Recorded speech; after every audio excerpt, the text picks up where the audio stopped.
कन्या राशि की बात करें तो जो गुरुदेव का गोचर है वो नवम भाव से हो रहा है। नवम भाव से जब भी गुरुदेव का गोचर होता है तो ये एक अत्यंत शुभ गोचर माना जाता है। चूंकि गुरुदेव वक्री है 9 अक्टूबर 2024 से, तो हमको जिस तरीके के रिजल्ट्स मिलना चाहिए उस तरीके के रिजल्ट्स नहीं मिल रहे हैं।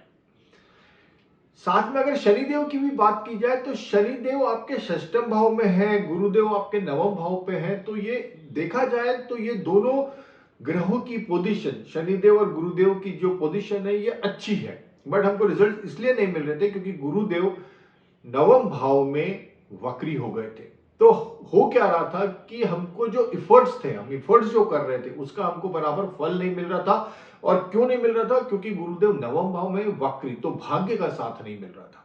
जिस तरीके से हम इफर्ट्स कर रहे थे उस इफर्ट्स का फ्रूटिफिकेशन नहीं हो रहा था, फल नहीं मिल रहा था और भाग्य का साथ नहीं मिल रहा था।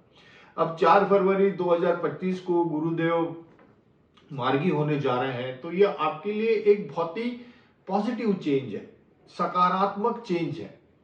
क्योंकि जैसे ही गुरुदेव 4 फरवरी से मार्गी होंगे तो उनकी जो आगे की तरफ प्रस्थान करेंगे और उनकी जो दृष्टि है अभी जो चल रही है वो आपके प्रथम भाव पे चल रही है, आपके तृतीय भाव पे चल रही है और पंचम भाव पे चल रही है।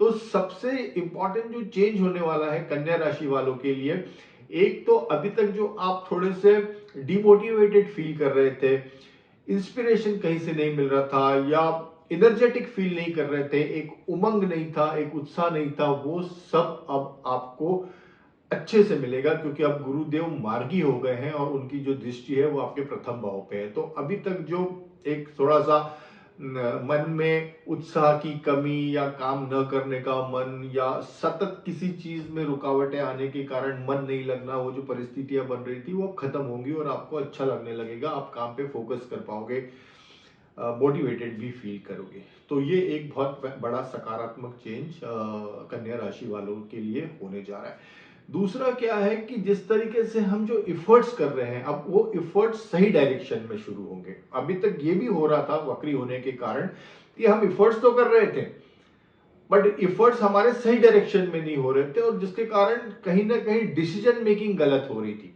तो अब क्या होगा कि डिसीजन मेकिंग सही होगी, हम जो भी निर्णय लेंगे वो सही होंगे और हम जो इफर्ट्स करेंगे वो सही डायरेक्शन में हमारे इफर्ट्स होंगे जिसके कारण हमको अच्छे रिजल्ट्स मिलेंगे और हमको भाग्य का साथ भी मिलेगा उस इफर्ट्स में। देखिए, हम इफर्ट्स जिस डायरेक्शन में करते हैं उस डायरेक्शन में भाग्य का साथ होना बहुत जरूरी है।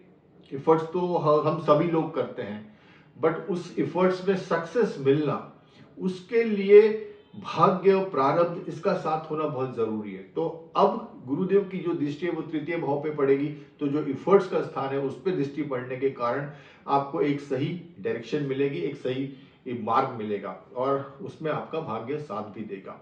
आपकी कम्युनिकेशन स्किल्स जो है वो भी बहुत सुधरेंगी जिसके कारण आपको लाभ होगा। संतान के क्षेत्र में भी आपको लाभ होगा। संतान से कोई गुड न्यूज मिल सकती है, चाहे उनके पढ़ाई के रिलेटेड गुड न्यूज मिल सकती है, स्पोर्ट्स के रिलेटेड, एक्स्ट्रा करिकुलर एक्टिविटीज के रिलेटेड। तो संतान पक्ष से भी आपको लाभ होने के योग हैं। जो दंपत्ति, जो कपल्स बेबी प्लान करने का सोच रहे हैं उनके लिए भी ये बढ़िया टाइम है, उनके लिए भी ये बढ़िया टाइम आ रहा है। शनि देव का सपोर्ट है, गुरुदेव का सपोर्ट है। तो कन्या राशि की अगर नेट बात की जाए तो जो अभी तक की परेशानी, जो इफर्ट्स ठीक से नहीं हो, इफर्ट्स तो हो रहे थे बट भाग्य का जो साथ नहीं मिल रहा था वो अब मिलना शुरू होगा। और शनिदेव का, गुरुदेव का गोचर दोनों का अच्छा होने के कारण ये जो आने वाला आप लोगों के लिए जो समय है वो बेहतर समय है और जो अभी तक चीजें रुकी हुई थी उन चीजों में अब गति आएगी और उसमें पूर्णता आएगी और आपको मुख्यतः एक अच्छा लगने लगेगा, एक पॉजिटिव एटमॉस्फेयर क्रिएट होगा, एक सकारात्मक एटमॉस्फेयर क्रिएट होगा और आप नई उमंग और उत्साह के साथ काम करना शुरू करेंगे। तो ये है कन्या राशि के लिए। Thank you so much, wish you all the best, bye and take care.